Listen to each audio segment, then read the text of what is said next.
This week on The Futurists, Imogen Heap. I just love the idea that this thing, my voice, so personal to me, has an opportunity to go and exist with other people's thoughts and ideas.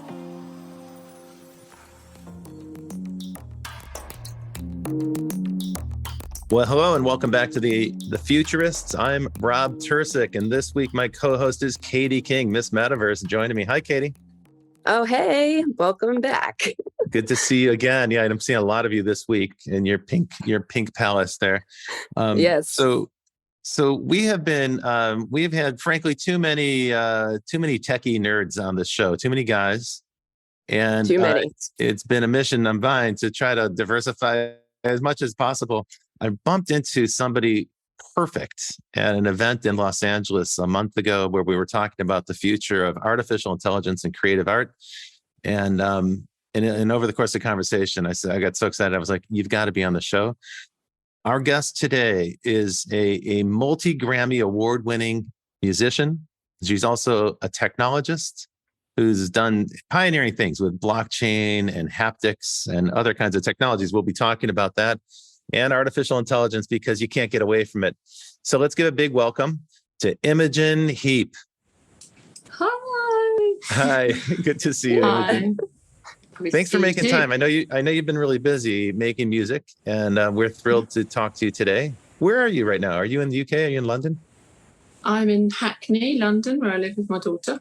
Right on. Cool. Yeah. Nice. Good to see you. And what's keeping you busy these days? Well, some I can talk about, some I can't. But one of the fun ones actually is I'm writing a song with a bunch of school friends of Scouts because the school doesn't really offer much music. In fact, it doesn't offer any music. It's like a local state primary school.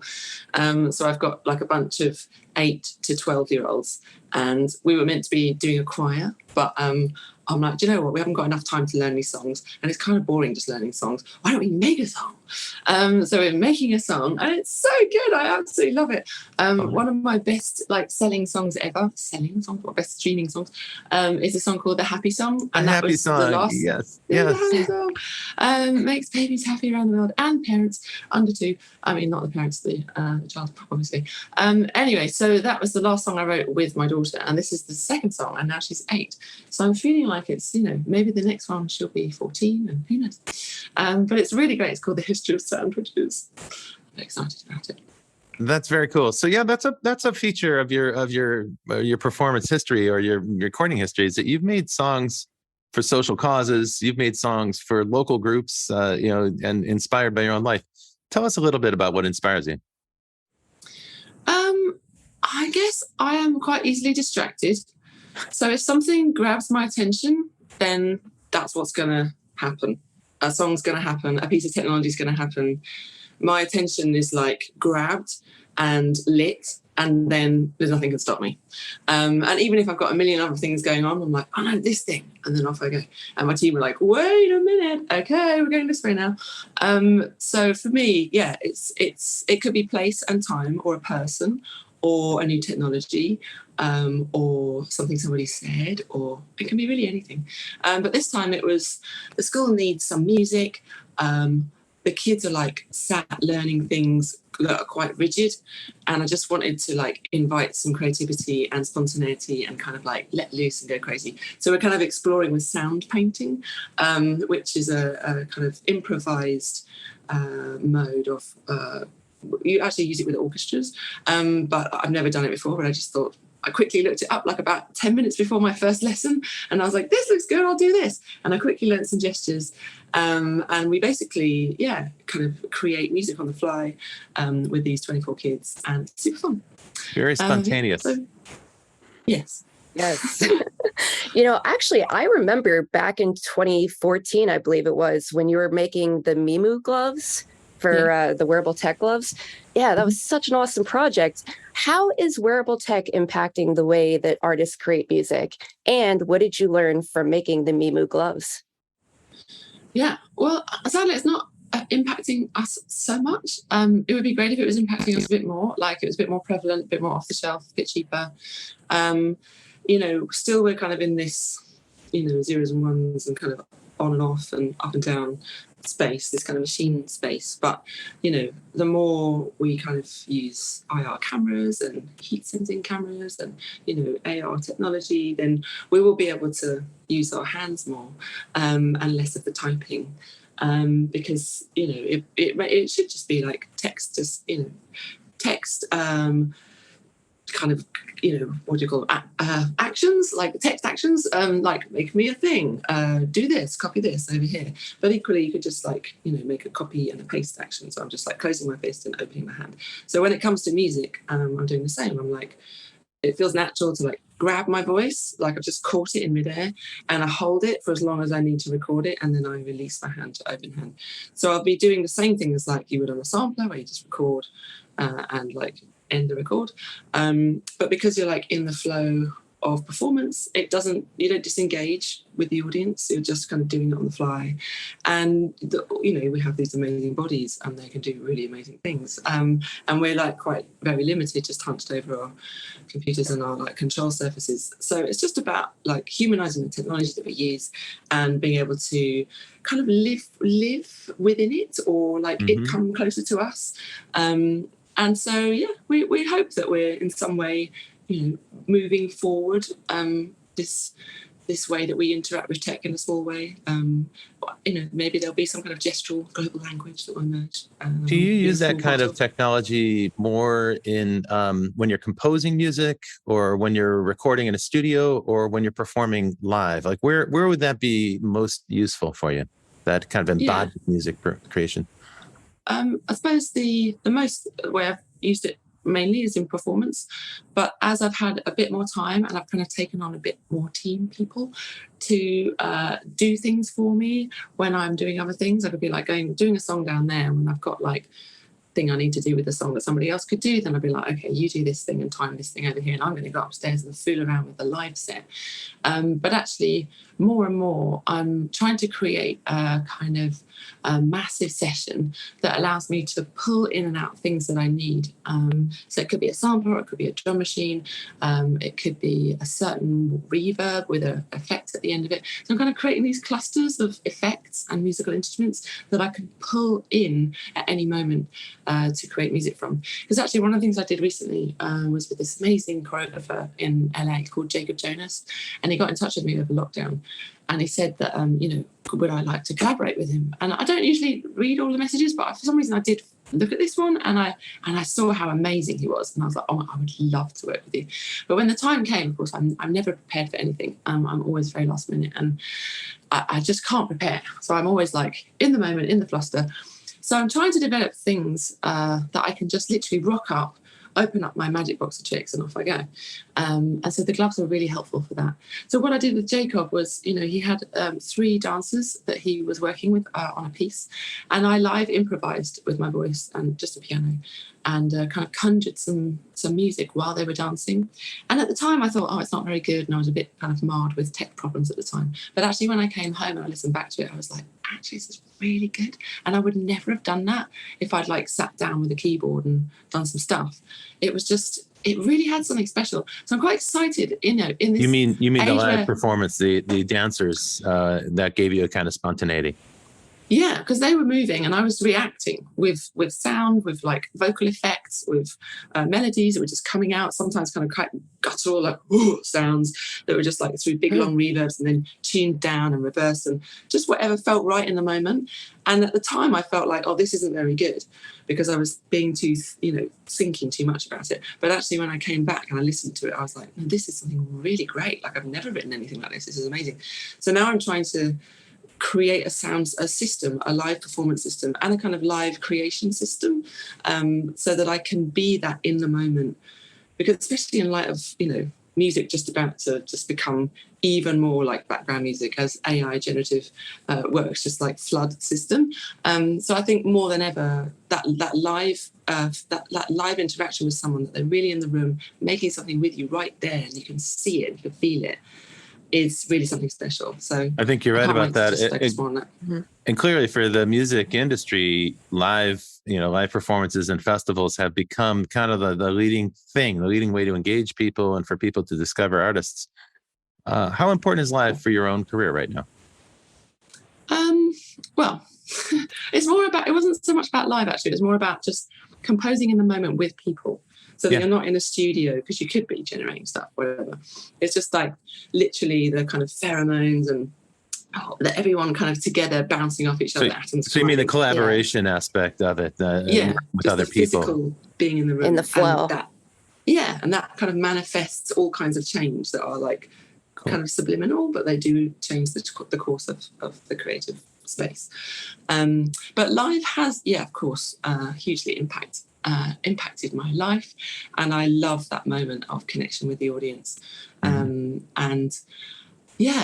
I use it as an experimenting place, and often I kind of turn up quite unprepared, and I'm often trying out new equipment in front of everyone, and often messing it up. But as a result, we create this quite robust live gestural music making system now, and it was really fun. And lots of things we discovered along the way that had we not tested it in a live environment, we wouldn't have been able to build what we built. That's very fearless to test out something brand new in front of an audience.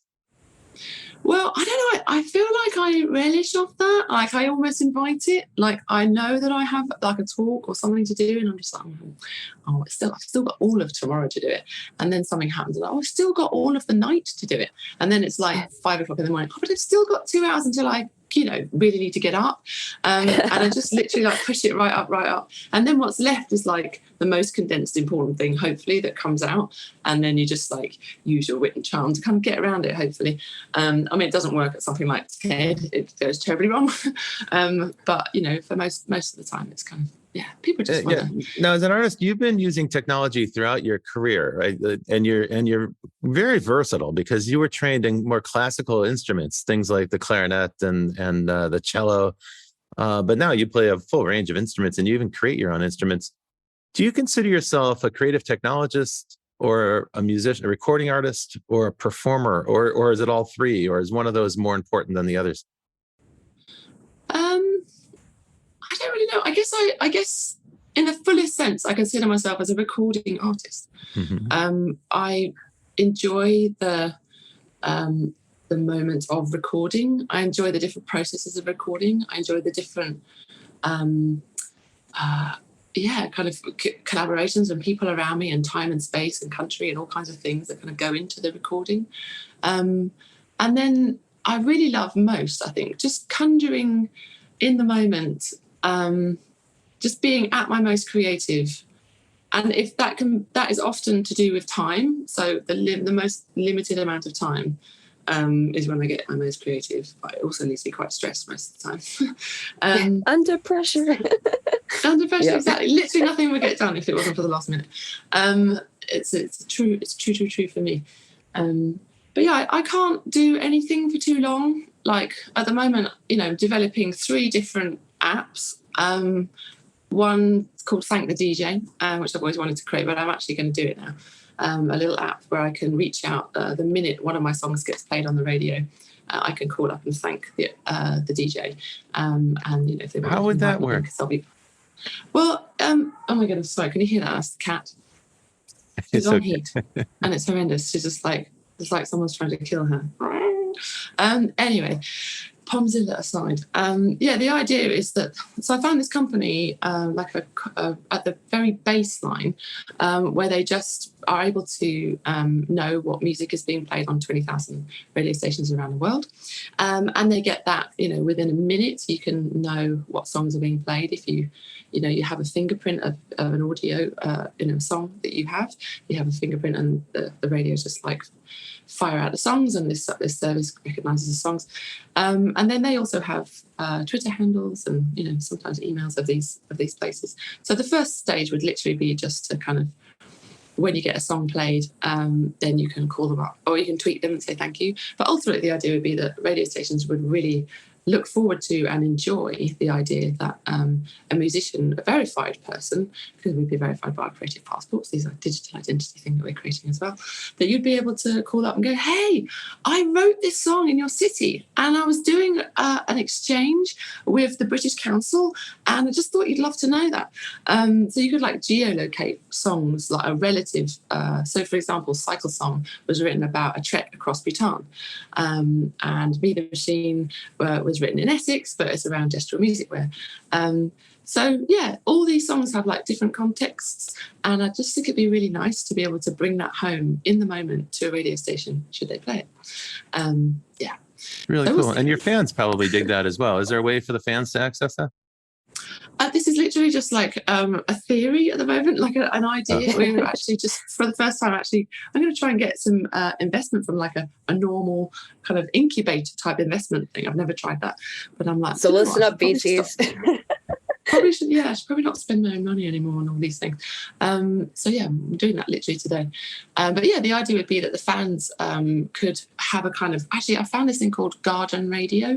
It's really fun. Like you can see all the radio stations in the world and you can like hover over them and listen to them, assuming that you're in the catchment area that they allow you to hear the music. Like, so obviously if you're in the States, you might not hear the BBC, et cetera, et cetera. So yeah, the idea would be then that maybe the fan could have something like that, or we connect to the garden radio, and then they can, know when their songs that they like come up, and they can thank up the radio stations directly, or to send a message. Anyway, all kinds of things could happen. Maybe they get like tokens if they've called on your behalf to a radio station and thanked them. That maybe they could be like get some cheaper, like a rewards program of some sort, a fan loyalty program. Sure. I've always wanted to do that. Well, so this conversation is bouncing around between composing and creating and performing, and you've actually dabbled technologically in just about every aspect of the music business, including distribution. So for the people who are listening, Imogen's famous as a recording artist, but what a lot of people don't know is that you also created a blockchain distribution system as well. The Mycelia network. Mycelia. A distribution. It's not really a distribution system. It's more an idea. It's like I was pregnant. Well, sorry, I had just given birth to my now 8-year-old daughter, but at the time she was 3 months, and I was lamenting at the problem of having to release a track and all the stuff that you have to do about it, knowing that all the stuff that comes back will be problematic and people won't have the right information. And I was just like, why can't there be like one true verified data set of works where everything the song needs is contained around the song, and any service or radio station or somebody getting married wants to put it on their video or whatever it might be, they can ask the song. The song is a service, essentially. I was just like, if we could reverse the industry, so instead of the services like being all the muscle and the power, that actually the songs held so much power by themselves, and that they were the service, and the services could kind of find interesting ways to curate that information or deliver it up in nice packages for people that want to listen to things. Like you could design your holiday around songs that were written in certain places, perhaps, if the songs had like interesting contextual information beyond like who wrote it and who produced it. But even that information is very limited and often not correct or not even exhibited in any way. So the Mycelia idea was really, I got excited by blockchain 8 years ago, nearly 9 years ago, and just thought there's something in this technology that I feel could deliver this kind of system, this kind of backbone for the music industry with public and private permissions, kind of integrating all of the services, and we'd have one point of truth. And we could, really grow something amazing from that. And so I spent a very long time trying to convince my great idea. Oh, it's not my idea. There's other people who have thought about things like that. It was just like so annoying to me that wasn't happening, and I could just billions of pounds every year wasted on multiple data sets being incomplete, and us basically having to pay for it by way of our royalties. Having to pay for those companies first, and then we get our tiny little royalties after. And it was just infuriating to me. And in my head, it was like, this is really simple. Let's just do this. Everyone's going to be happy. You're going to get loads more money. But then obviously, no, because the whole point is that the industry thrives off the opacity and the friction in the money that they can't deliver to people because they don't know where to deliver it. They don't have all the information. So it's not in their interest to have something that is so useful. So you were really focused on cleaning up the data, the metadata around the music. That was really the focal point for that then, in order to streamline royalties. Yeah. Oh, that's really I quite wanted to interesting. exhibit. So we basically did a hack weekend years ago, when just Ethereum had just launched. Sorry, Ether had just launched. Ethereum was like, I don't know, a few months before. And this was one of the first things that you could buy with Ether. And it's pretty hard to get Ether at the time. So we only managed to sell 200 copies. So it was £200. 200, it was like €1 an Ether or something at the time. And I was like making a big fuss about it, so excited that we could distribute monies directly from a smart contract whenever the song was downloaded.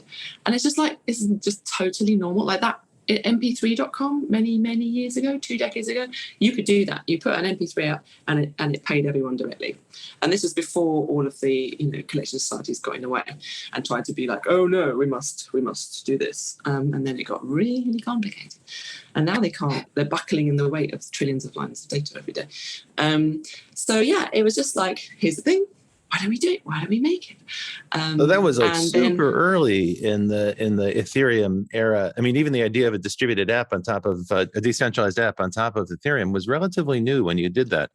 Would you revisit it today, or would you be interested in going back? I have many plans. And I'm basically on the back of, I realized that on the back of blockchain, every single musician on the planet for over 100 years of recorded music has lamented at the issue of the music industry, having this top-down power, and that right at the bottom, the first people to put in time and effort and money of their own are the last people, if at all, to get paid. Everybody else gets paid first, and then if we're lucky, we get some scraps at the end. And it's just been like that forever. But now there's really no excuse. But still, the music industry hasn't progressed. We've had like great innovation in terms of like immediately being able to distribute a song all around the world within an hour. We can do that. We can do that amazingly well. But we're terrible at the other side. It takes 2 years for that music, the money, to get back to the musicians. How strange.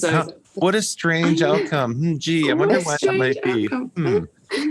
Hey, so Imogen, we want to get into this topic with you more, your future plans for blockchain and your future plans for AI and so forth. But we have to take a little break. Now, before we do that, we like to get to know our guests. And so we have a thing that we do, which is a lightning round. We're going to ask you a series of questions for short answers. Just give a quick answer. And then we'll take a little break. So are you ready for the lightning round? I hate this. Okay, yeah, I feel like a child now. Okay, go. What was your first exposure to science fiction or futurism? Science fiction. I was probably Hitchhiker's Guide to the Galaxy. Right on. Nice. Yeah. A classic. And is there a technologist or futurist who inspires you? I mean, oh God, it's probably not very exciting to say. Whether you love him or you hate him, Elon Musk, just because how amazing that one man can obviously has amazing people working with him, but just go for your dreams, man. I just the Hyperloop, and I don't know, there's not many people like him. I know it's I don't know. I'm sorry. Maybe I can think of anyone better. I'm all for Hyperloop, so. There we go. What is the most accurate forecast that you've ever heard by anybody? The most accurate prediction or the most accurate forecast? I don't know. When I was told that I was pregnant and it was going to pop out in 6 months' time, maybe. That was pretty accurate to the day. Can I use that one? What technology has had the biggest impact on humanity and society? Oh wow. Well, maybe it's just because we're right in the middle of it, but it's pretty amazing right now. It's pretty crazy. What AI is doing, even just now, everywhere, prevalent. So many people are going to become extremely rich this year, and it's just going to shift the power across the planet. And we have no idea, what's going to happen. Fantastic. It's exhilarating. So it has to be now. Okay, so let's take a break, and we will come back and explore the topic of AI in just a moment. You're listening to The Futurists, and our guest this week is Imogen Heap. Hang on just a second. We'll be right back after these announcements. Provoke Media is proud to sponsor, produce, and support the Futurist podcast.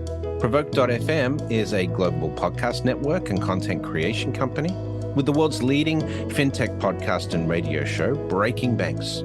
and of course its spin-off podcasts, Breaking Banks Europe, Breaking Banks Asia Pacific, and the FinTech 5. But we also produce the official Finovate podcast, Tech on Reg, Emerge Everywhere, the podcast of the Financial Health Network, and Next Gen Banker. For information about all our podcasts, go to provoke.fm or check out Breaking Banks, the world's #1 fintech podcast and radio show. All right, welcome back to the Futurists. Today we are joined by the lovely Imogen Heap, and we're discussing the future of AI and where music is heading. All right, so have you seen how all these artists are now having their art recreated with AI, creating new music, new songs? What are your thoughts about that? I mean, I'm not sure really how much is done currently. I mean, there's lots of promise and lots of kind of people scared about how their kind of musical soul is going to be stolen from them, and they're going to create much better music with these like algorithms. But I think I'm excited. I'm excited that I'll be able to have like, I call her AI Mogen, Mogen for short. That Mogen and I will be able to collaborate together in the future and jam, and like she'll be able to take me to new places, places that I've never been musically, and kind of present maybe a structure or a style of music that I've never even tried, and then but leave me space to be myself in that and kind of experiment in a kind of safe and nice environment. That perhaps like a digital twin. Yeah, like a digital twin, but also just so much more. Like I don't want to try and humanize her, even though I am obviously, because I'm calling her her. But I want Mogen to really thrive and be the best that she can be. I don't want to try to bring her too close to me, and I want her to help me be the most human I can be. Hang on a sec, because I think for people listening, we need to explain what Mogen is, because I don't know if everybody understands this. So of course, take a step back and just tell us about the idea. What is it, and what are you working on with that? Okay, so AI Mogen it began 4 years ago, and basically it was just before lockdown, or during lockdown is kind of when we started her, like publicly. But basically, I see over here. Well, you can't see it if you're not watching, but there's a chair over there, and it's an egg chair, and I sit in this chair every week, or every other week, every other Tuesday mostly, and my fans chat to me in the chair, and it has speakers and a light and a little what's it called? Tablet, and a piece of software that Justin, who's developed it with me, has built, an interface so that I can record my answers for questions that fans ask me. And the way that they get in there in the first place is if they can't get an answer from AI Mogen, who is like a chatbot at the moment, out of existing questions and answers that I've done, then they get to speak to me directly. And then with these conversations that we have, they then in turn get edited.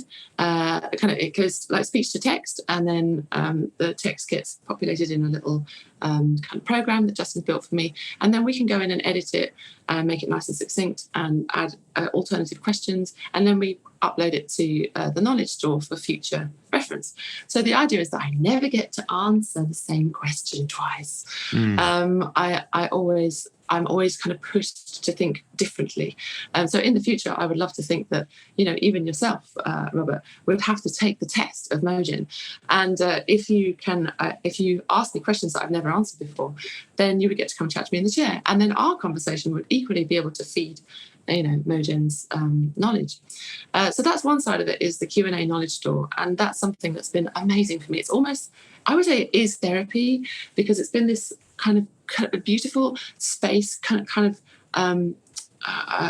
convening with me and my fans in a very intimate way, where it's just them and I, and we're just like speaking in this space, and it's very cozy and nice. And how do they get to do that? Questions. What's the queuing process like? How do people get in the queue to ask you a question? Well, I have an app because a long time ago I came off kind of Twitter and Instagram and all that. I mean, I loved it in the beginning. It was super fun, and I loved sharing my creative process. But then it all got a bit like shouty, and I can't be bothered with that. So then I just kind of retreated. But I was missing my fans, but I just couldn't speak to them for the noise. So I developed this app. It's called Heapsters, and you can go and download it, and then you can kind of hear all of the music that I've ever made, all of the demos that I'm making, and then there's a Discord channel for the fans, and then there's an app within the app, a bit within the app, which is called AI Mogen, and then you just ask it questions. Right on. Oh, that's cool. And they pay a subscription. So that's a great way to engage directly with the superfan. Are a lot of artists doing that now? I think most people are using Patreon, which is, it's a really good solution for most people. But I didn't like the fact that I couldn't put my music on there, because basically Patreon would have to get permissions from labels to do that, and it just makes it not possible for them. And it's interesting, these 19th century rules govern the way we get to use music in the 21st century. It seems crazy that these old rules still exist. They haven't been adapted. 100%. Hopefully not for long. We shall make sure of that. When you think about artificial intelligence, do you think of it as an opportunity to be creative, or do you see it as a way to handle things like marketing and fan interaction efficiently? Is it like a more efficiency tool for you, or something else? Like, how do you perceive it? For Mogen, I feel like in time she will become the kind of main interface for me in anything digital, anything information, anything data, any kind of interactions that would involve, the data space, the digital domain. So if people want to go and find out something about me, I expect Mogen would be out there, and she's the oracle. She knows everything about me. She's got great memory. She pulls up stuff exactly that you need to know. And she speaks to you in my voice, but also maybe with slight harmony going on in the background. We're kind of developing her voice right now. I kind of liking the idea that the songs that I've created would also have their own, we've talked about the song as a service, but the song would actually speak to you in my voice, but maybe in the voice of Hide and Seek, with some of the lyrics from Hide and Seek, it kind of into the way that it speaks. So I think Mogen's going to be a presence, kind of a way to help me connect closer. It's not about speak to the hand at all. It's how to help you and me get closer together. And when there is a question that really needs to be answered, that can't be answered by all the questions that I've answered before, or any of the other things that you might need to know, like my calendar or my fees or whatever it might be, then we have that really beautiful time together. And I want to make it easier, because at the moment I have to do it on a Tuesday because there's lots of humans in the loop here. But ultimately the idea is that, there's a question, there's a new question, and I'm like, okay, and they're up on my phone. This is what I'd like, up on my phone. And then when I get a minute, I just be like, do you know what? I'm going to talk to that person now. I'm going to see if the next person in the line is available right now. And if they're not, then I ask them first next time, and then I just go sit in the chair and have a nice chat to them. It sounds like your interaction with fans is not just a way for you to appeal to fans and help them keep excited or maintain their commitment, but it's a way for you to gather information and actually get inspiration, right? Oh, 100%. Yeah, it's totally not I'm really not good at marketing. I'm not. I put out songs and I'm like, I can't be bothered with the marketing. Let's just sneak it out there. I just hate it. I really hate adding to the noise of what stuff that you should buy and listen to. I just don't like it. I want to help the songs kind of be empowered to find you in interesting ways. In the future where kind of all songs are contextualized, and they're kind of, there's this river of songs of every song, and depending on your mood or depending on something that's just happened in life or a picture that you might have just taken, that your own AI kind of assistant person, digital twin thing, would know how to find things that you might love that you just don't know because there's no way for you to find it. It's it would help you discover things in the world that you would love because it knows you so well.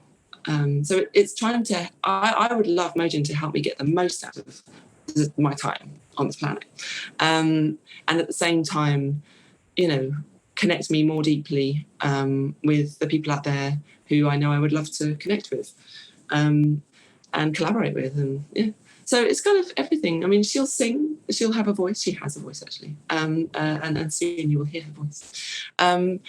I'd love her to, sing with other people, which I'm sure she will, because you'll be able to sing with her voice, my voice, with your voice. I mean, people are obviously already doing it. Grimes is doing it. Holly's doing it. Holly Herndon. But, to try and make it official and kind of easy for people to do that.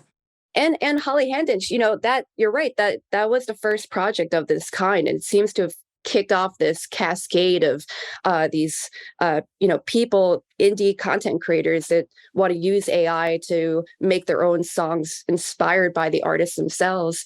And what's interesting is that Grimes, I think it was last month, I believe, she was urging her fans to go on a website where they could download assets where they can create AI versions of songs of her. And, I think it's kind of a new trend that's sort of kicking off. How do you feel about that, where your fans being able to access an AI version of you, your digital twin, to make their own, Imogen Heap songs? Yeah, great. I mean, I love it. I just love the idea that, this thing, my voice, so personal to me, that only really says what I think, or I think. I love the idea that my voice, these cavities, this kind of resonance, has an opportunity to go and exist with other people's thoughts and ideas. There are many people, like producers, for example, Guy Sigsworth. I love him. I mean, he was my partner in Frou Frou, and he writes the most amazing songs. But he can't sing for toffee. He could probably hold a melody, but he's not got a nice voice. But he could sing with my model, and he could sing a song. He could make Frou Frou songs with my voice. Oh, so it would repitch and retune anyone's voice in your voice. It's like a what it vocalizer. does at the moment, it's timbre transfer. So it's like, say you had a color on your screen, or you had a shape, but you wanted that shape to be a different color. So you just turn it into a different color, but it's the same shape. So it's the same. It's like, there's not a program who knows language and it's like speaking a different language. It doesn't know that. It's just literally transferring the timbre, the sound, onto somebody else's voice. So all of the artifacts of that person's voice disappear, and in comes Mogen, or whoever's voice. And the reason why I really love it is because even just the other day, somebody messaged me on Instagram. Really great, beautiful music. I can't actually remember his name, but he was an Italian electronic artist. I don't want to insult him. I think he's like in his 50s and his 60s, maybe. But it was really beautiful music, and I was like, I would love to collaborate with you, but I just don't have the time. I can't even finish one song of my own at the moment. But do you know what? Very soon, you're going to be able to have access to make my voice be on your record without me doing anything. And I would love to hear my voice in your music because I love your music. So I felt this amazing freedom that I could suddenly collaborate with all of these artists, but I'm not actually doing it. But I could even just imagine, it's like try before you buy, or it's like you're window shopping. I don't know, you're like, wow, I would love Clark or Rival Consoles to collaborate with. But maybe they want to try stuff out first, But don't you worry about the loss of control, or do you worry about the quality control? For instance, with Grimes, there were thousands of songs that were released, and a lot of them weren't very good.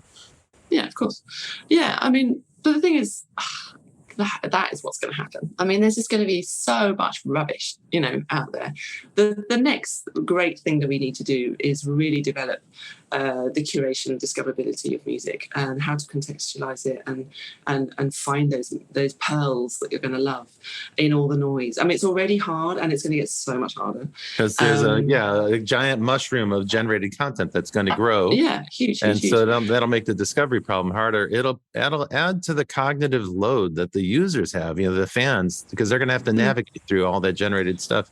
Isn't this what Spotify was supposed to solve? I think it'll be lots of people have like really great roles to like curate stuff, find stuff, and there'll be people who are amazing at that. Or they'll create tools that do that for you. So you could have your own personal, music shopper that would go out and find stuff for you because it knows what you like. So yeah, I'm not worried about that side of it. I suppose the best case scenario, wouldn't it be if somebody, like with Jason Derulo, he like sampled a bit of a song of mine, and lots of people thought that I wrote a song around his bit of the song because his song was so massive. It was like number one pretty much everywhere for a long period of time. And it was amazing to me. It was like amazing. I literally could buy a house as a result of Jason Derulo. I would never write a song like that. But, I actually thought when I heard it, he did ask me about a week before he released it. He did ask me, and I just thought, you know what? It's actually really good. It's not my favourite, but it is good. It is good. And he'd never released a song before. And I just thought, well, why not? Give it a chance. And I often say yes. I actually love it when my music and my music kind of pops up in all kinds of different spaces that I would never have gone there personally. And as a result, people find me that would never have found me. People from cloud rap, like heavily sampled my music. Now know about my music and they come to the shows. So it's cool. And I'm excited to see what Mogen's voice gets up to. And maybe if I'm lucky, something really good will happen. And, it'll free me up to do the projects that I want financially. Because being commercial is not my thing with music, but it's other people's thing. And so, right on. Why not? Now, one of the concerns with technology is always there's unexpected outcomes, and I think you mentioned this to me when we met the first time. That now that you've created a voice sample, or let's say a digital twin of your voice, that you can no longer use voice authentication as a security measure, right? So you've given up that ability because now your voice. Well, everyone. You could do it already. You don't even need anyone could literally make a model of a voice. It's not everyone can do it now. It's not if you're not a coder or you're not like a super geeky person, but it is anyone could do that now. If they wanted to, they could impersonate the president. It's possible right now. Anyone can do it. Well, that's true with deep fakes. In a way, that's what that Drake and The Weeknd piece was about. And those artists didn't have anything to do with that song, although it was a pretty good song. It's kind of an unexpected outcome. You wake up one day and it's like, oh wow, someone's just made a new hit using my material. I'm using my voice. And it's great for them, right? I mean, hopefully they would get some revenue, one would hope. Maybe they even orchestrated it. Who knows? But that's just like, it's going to happen, but then there'll be like biometric kind of, or eye scanning, or whatever it will be, something else, there'll be some other kind of factor of authentic. What else gets you excited about the future? What gets you excited about the future performance in a live event? What would make what's something crazy that you would love to try?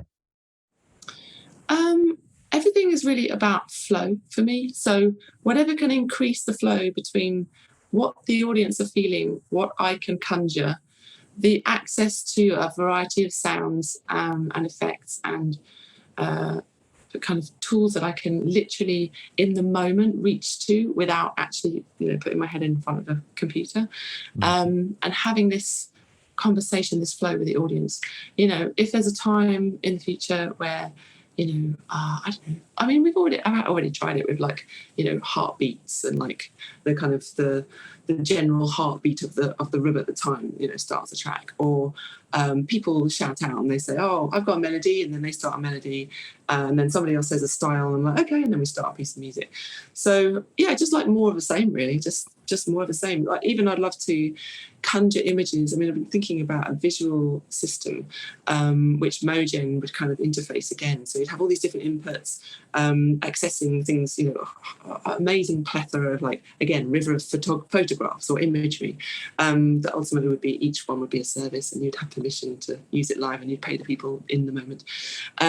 But equally, you could stream photographs from your fans if they give you permission, so that you could show their images and you could kind of morph them into your images, and it could kind of create personal stories for people, so they kind of see a little bit of themselves in the moment. Or maybe they'll even have augmented AR glasses and they can see their own kind of life that kind of is brought to life by the tags that I've sent the audience, depending on the track. I don't know that your phone, like even if you looked up in your phone and you typed up car, it would probably show your car first because it's or your child or whatever, and then it would become more relevant to you. I don't know.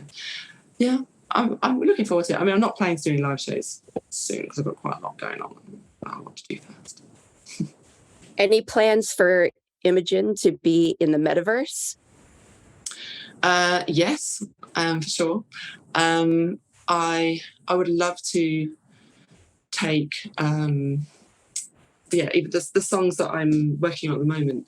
I want to explore the song as a DAO, so that everybody who's contributed to the song kind of has some kind of authority or kind of agency over it, and to open up all of the basically a song like an API that people can reach into and create generative work in the style of that song or in a gaming environment or loads of things I'd love to do. I really again, it's just all about flow. Like, how can we create that flow like we have in the physical world? We can go from this shop to this shop with our body, but how can we go from this place to this place in the metaverse and kind of explore content and be inspired and kind of learn And do live chat. performance. Yeah, do live performance. Yeah, I mean, I've had a great That's already time. happening right in Fortnite. You're getting artists who are capturing 30 million people. It's astounding for 20 minutes. Huge. 100%. I mean, WaveX I think they were the people that did the Marshmallow first show, and it was incredible. I did a very small thing with them where I performed 4 songs, and they captured it in a point cloud, and then they made me like this huge creature and then this tiny thing, and we based it around the house that I grew up in, and you can hear these. Well, actually, they've taken it down now, but it was really amazing. And there was one point when we launched it, and I was singing hide and seek. And I was there for the launch, so 4 a.m, because it was like whatever time it was in Austin, and they launched it. And then I went into one of the rooms, so it's like 10 people in a room, but there's like hundreds of rooms, watching the performance. And somebody came up to me and was like, you're not Imogen Heap, are you? And I'm like, yes, I am, because I had Imogen, above my cat's head. And they were like, wow, this is really trippy because you're there as well. Like, they could see you performing, but you're here. I'm like, I know, it's weird, isn't it? Anyway, can we talk after the show? Because I quite want to see it. And they're like, yeah, sorry, I'll speak to you in the lobby. And then after the show, in this virtual space, came back and chatted to some people. And that was like 6 years ago. And it just got me so excited that I felt connected to my fans, even just being in my living room, but fully like interacting and feeling their energy by the way they're moving. And I just got so excited. Okay, so if Imogen, I had loads of money, I would do so many things. So Imogen, you've performed in the metaverse. You've created an AI avatar of yourself. You've done all sorts of innovative things. Give us a forecast to end the show. Give us a vision of where music will be in 10 or 20 years. What do you think that experience will be like? I really hope that I feel like music is kind of stuck right now. We've got so kind of everything's kind of become quite homogenous, and it's quite hard to like create new styles. And I feel like I'm excited about the potential of AI and the kind of the new musicians who are like the hackers of the systems to create amazing new things that we could never do humanly because we're so like built in a certain way in our brains that we're gonna with AI create like music that is truly unique and entirely different and original. Maybe it's so impossible to be hard to be original. I think I've only ever managed it like maybe half with hide and seek, and it's such an amazing feeling to like have done something that feels kind of unique. And if technology can help us kind of get out of our boxes and create really inspiring in the moment kind of, so you can kind of literally capture things that are going on in the moment, create music very, very quickly, very well produced music, and create discourse around that piece of music by the song being a service, that you can actually have like communions or kind of communities like engaging with the song itself rather than like going over here to Twitter or going over here. They come in, they can go wherever they like, but ultimately the conversation is held and kind of like is bubbling around itself. So that you could literally go to the nerve center and see all these conversations around a song. So in a previous conversation, you had said something like your vision was hyper personalization down to like the single fan. But now you're talking about music in the future as a way to kind of galvanize a whole conversation and engage a group of people. Which of those gets you more excited? I guess I like extremes, don't I? I really love, the one-to-one conversation. And the knowledge of someone else and learning something from them, or being able to help each other in some way emotionally, get through something. But on the other hand, like the energy and the reach of a piece of art, and giving the art the chance to have a space for itself, that is belonging to itself, that doesn't belong on a platform over here where you have to like write in this little way, but just kind of like, I don't know, I think there's something about that somehow, like it's a world of its own. And maybe through, I don't know, kind of reversing the way the industry is right now, where it's like this kind of like Excel spreadsheets of services listening to music and it's all just a bit like water, that maybe we can really get excited about beautiful pieces again and kind of celebrate them and come together around them and have discourse around them, because it feels like we don't really do that anymore. We do around technology, but even then, where do we go to talk about it? So yeah. Right on. Well, thank you very, very much for joining us this week on The Futurists. Imogen Heap, Grammy Award-winning musician, technologist, artist. It was such a great time to talk to you. Thank you very kindly for joining us here. Thank you very much. We enjoyed it a lot. And thank you, Katie, for coming along and joining us as co-host this week. And thanks to the team at Provoke Media that make the show possible, including our engineer, Kevin Hershon, who's going to make us all sound great. I guarantee you that, Imogen. And the rest of the crew. And thanks to the fans, the people who listen to the show and who share it with each other, who turn other people onto the show. That's really very helpful. And as we've been discussing throughout this episode, that level of fan engagement is really what makes this kind of performance and this kind of communication possible. So we really, really appreciate it. Keep listening, keep checking us out. And we'll be back next week with another Futurist. So we will see you in the future. In the future.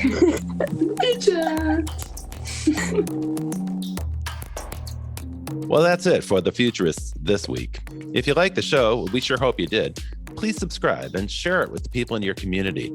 And don't forget to leave us a 5-star review. That really helps other people find the show. And you can ping us anytime on Instagram and Twitter at Futurist Podcast for the folks that you'd like to see on the show or the questions that you'd like us to ask. Thanks for joining. And as always, we'll see you in the future.